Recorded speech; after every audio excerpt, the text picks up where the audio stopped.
पिंपरी चिंचवड शहराला उन्हाळ्याची सुरुवात होताच पाणी टंचाईच्या प्रश्नाला सामोरे जावे लागत आहे। देहू रोडमधील नागरिकांना या समस्येला तोंड द्यावे लागत असल्याने मावळचे आमदार बाळा भेगडे आणि देहू रोड परिसरातील नागरिकांनी पिंपरी चिंचवडच्या महापौरांची भेट घेतली। देहू रोडच्या नागरिकांना पाण्याची समस्या मोठ्या प्रमाणावर येत आहे। काही ठिकाणी सोसायट्यांमध्ये टँकरने पाणी पुरवठा करावा लागत असल्यामुळे देहू रोडचा पाणी प्रश्न लवकरात लवकर सोडवावा अशी मागणी नागरिकांकडून केली जाते। देखिए, दिक्कतें हमारे यहाँ पानी नहीं है। बेसिकली हमको टैंकर से पानी लाना पड़ता है, हमारे इंडिविजुअल टैंक में वो पानी डलवाना पड़ता है, तो मोस्टली वो पानी ठीक नहीं रहता है कभी कभी।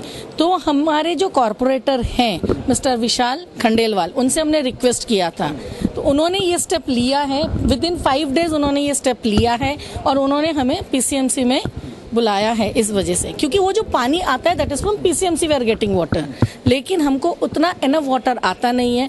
देहू रोड ने आज तक हमारे लिए कोई भी they have not taken any initiative to give us water supply, although we are paying tax to Dehu Road cantonment, but Dehu Road Cantonment has not taken the initiative to provide water to the citizen of that area।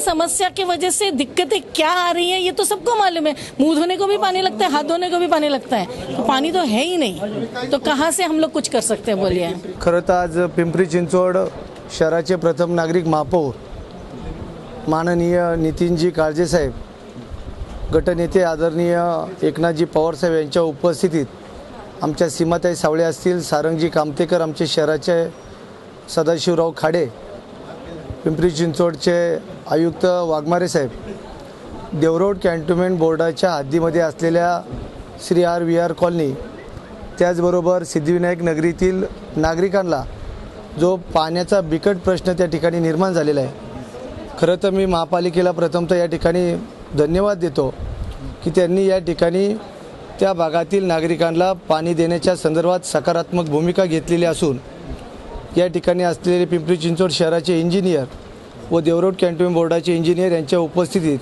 त्यांनी या संदर्भातला मार्ग सांगितलेला असून येत्या 8 दिवसात त्या पद्धतीने त्या ठिकाणच्या संपूर्ण पाईपलाईनचा अभ्यास करून कुठे आपल्याला त्या ठिकाणी आपल्याला वॉल बसवता येतील आणि दोन्ही भागातील नागरिकांना योग्य त्या पद्धतीने पाणी देता येईल या संदर्भातली आमची चर्चा आलेली आहे। नक्की येणाऱ्या काळात हा पाण्याचा प्रश्न त्या भागातला सुटेल। शहरातील पाणी पुरवठा करणाऱ्या पवना धरणातील पाणीसाठा कमी असल्याने आधीच पिंपरी चिंचवडकरांवर दिवसातून 1 वेळ पाणी पुरवठा करण्याची वेळ आली आहे। मात्र आता देहू रोडकरांच्या समस्या बघता शहराला 1 दिवसाआड पाणी पुरवठा करावा लागणार असल्याचं महापौरांनी म्हटलंय।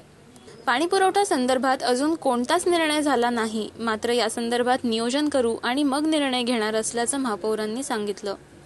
देहू रोड आणि पिंपरी चिंचवडचा पाणी प्रश्न मार्गी लागणार कसा आणि नेमकं काय नियोजन महापौर शहरासाठी करणार हे बघणं महत्त्वाचं ठरणार आहे। आता सध्या पाहिलं तर कडक उन्हाळा चालू आहे आणि उन्हाळ्याचा दिवस असताना थोडं धरणामध्ये कमी प्रमाणात पाणी साठा असल्याने आपल्या शहरालाच थोडं जरा अडचण आहे की पाणी आता आपण एक टाईम देऊन दिवसाआड करण्याचा प्रयत्न चालू आहे।